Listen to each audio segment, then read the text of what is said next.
Hi, and welcome to the first movie-related thing on this channel. I've been meaning to talk about movies in some way for a very long time, since the channel's inception about a year ago, but it turns out I'm not very interested in talking about Zack Snyder's Justice League. But we're a year in, and I'm finally ready. You might see this format change as time goes on. I may talk about one movie, may talk about several, may do a light review, or a full-blown analysis. Maybe I'll bring a few pals on to talk about a movie if they're interested. I don't really know yet. I'm just trying to feel things out. Essentially, I don't want to bore you or myself. I don't want to necessarily be reviewing movies. I just want to talk about them. So, hopefully, if you are curious about a movie or want to hear a different perspective on a film you've already seen, you can hop on and we'll go full hog.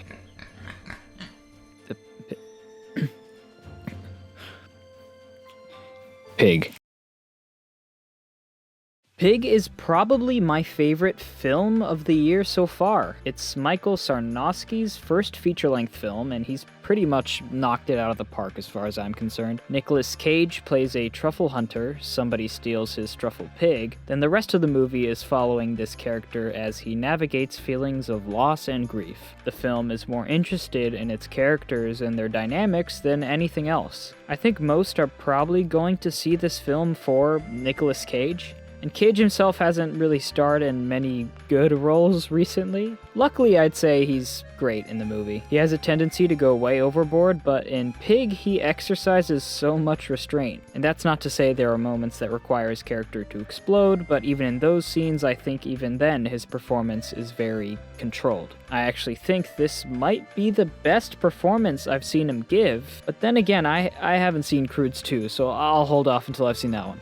Another standout performance was Alex Wolff. I've never seen him play a role quite like this, so it was quite refreshing to see him play this type of character. When I first saw the trailer for Pig, I, as well as a lot of other people, drew comparisons to John Wick. It seemed like both followed a similar man's pet is stolen, time for revenge plot, or at least that's what the initial trailer made it out to be, but I was pleasantly surprised to find out how quiet and meditative the film is. In many ways, Pig is the antithesis to films like John Wick, where those are about satisfying action and getting to the end through killing hordes of people. In Pig, the film explores how kindness and sensitivity can help us understand each other's hardships and solve the character's problems, not a .45 caliber bullet.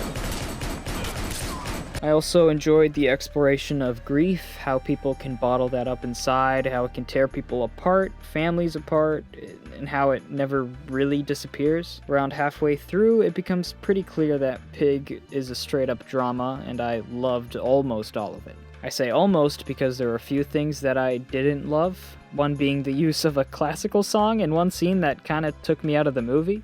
Within the context of the film, it made sense, but I think its inclusion only worked towards the film's detriment. An original piece, or even silence, would have been a better fit. There was a plot point involving Alex Wolff's character that felt like the writers were guiding us to some necessary exposition, but honestly, it didn't bother me too much. What did bother me were the sequence breaks, like the part 1, part 2 type stuff. It kinda annoyed me. But that could be a matter of personal preference. I didn't see how they added much to the film after a first viewing. Maybe that'll change, but for now, that kind of bugged me. But then again, the film won me over with certain editing choices. There were some really memorable scenes, specifically the restaurant scene. Overall, this is definitely a film I recommend you check out. It's pretty accessible for most audiences. As I said, it's my favorite film of the year, so go support these people if you want to see more movies like this.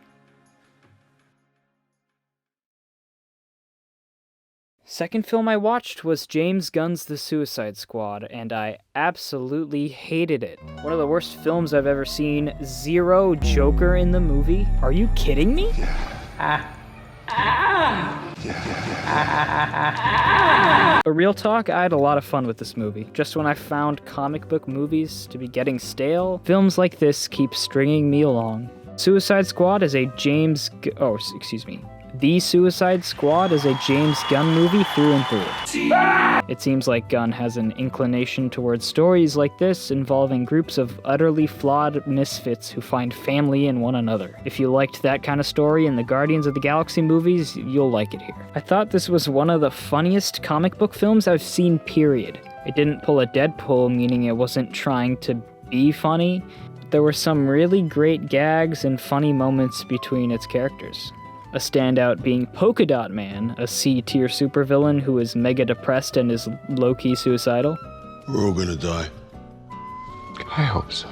Oh, for fuck. Sylvester Stallone as King Shark was the best and endlessly entertaining. Ratcatcher 2, Bloodshot, Dead Gun, Deadpan, and Goosebump are all very good, damaged characters. Don't hurt me.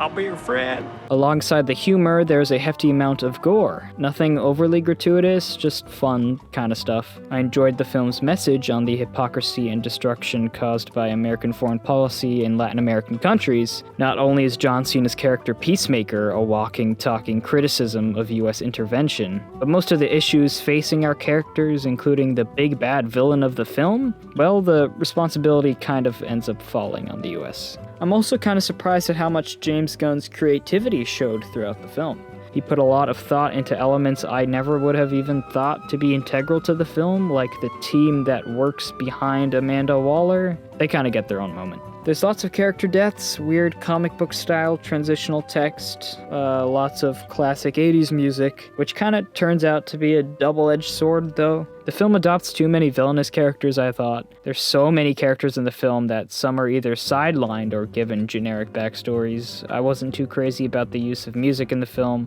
The Guardians at least had an excuse to use 80s music.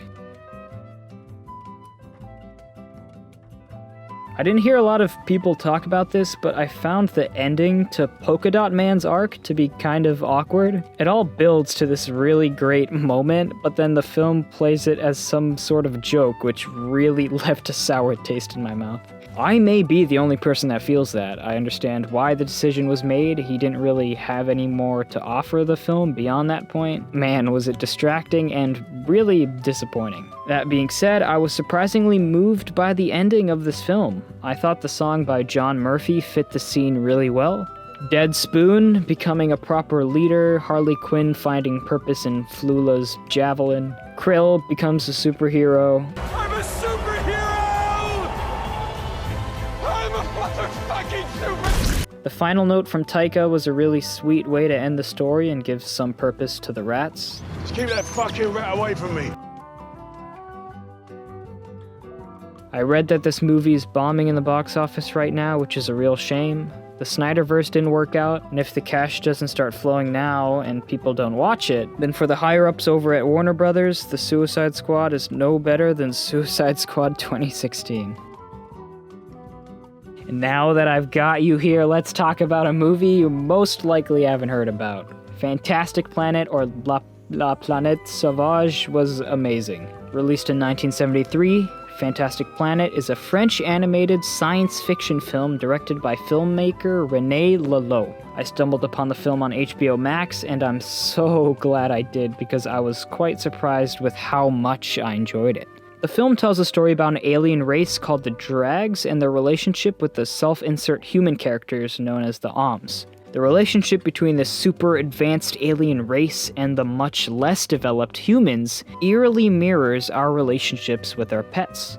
There are multiple sequences that took me by surprise with how alike the almost abusive drag-om relationship mirrors our own with animals. The same way our pets probably look at some of us and the technology we use and have no concept or idea of what we're doing. The drag technology is so advanced that not only do the oms not know what's going on, but the viewer themselves are looking at the screen like, what is it? This approach is very effective at taking the viewer out of the shoes of a pet owner and into the shoes of a pet.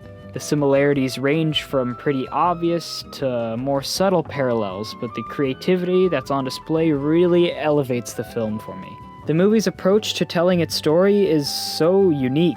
It has a very strong commitment to telling its story in an allegorical fashion. Reminds me of an old biblical story or something. Each character occupies more of a symbolic meaning rather than rich characterization. At first I didn't know how to feel about it, but now I really admire this film's commitment to this allegory about animal abuse and animal rights. The film's presentation is also something to note. The paper cutout animation style is striking and beautiful. There are a good amount of scenes given to exploring this weird alien planet and the wildlife as well. Lots of aspects of this world and the drags are left so vague and unexplained that it leaves a lot of room for interpretation. The pacing is pretty brisk. I never felt bored throughout the movie either. The score is also really well done. The best way I could describe it is as psychedelic jazz.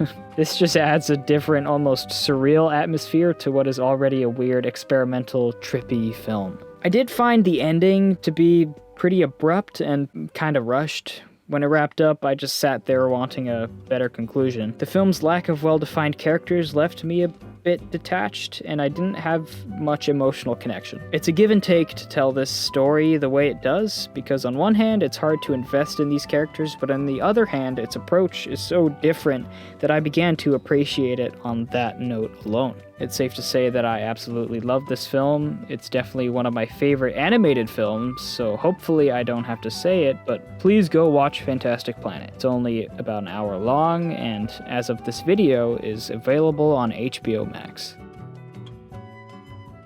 Thanks for watching. If you have any recommendations or if you want to be in one of these episodes, let me know. That could be fun. Hey, the more the merrier. Sonic the Hedgehog, is that you?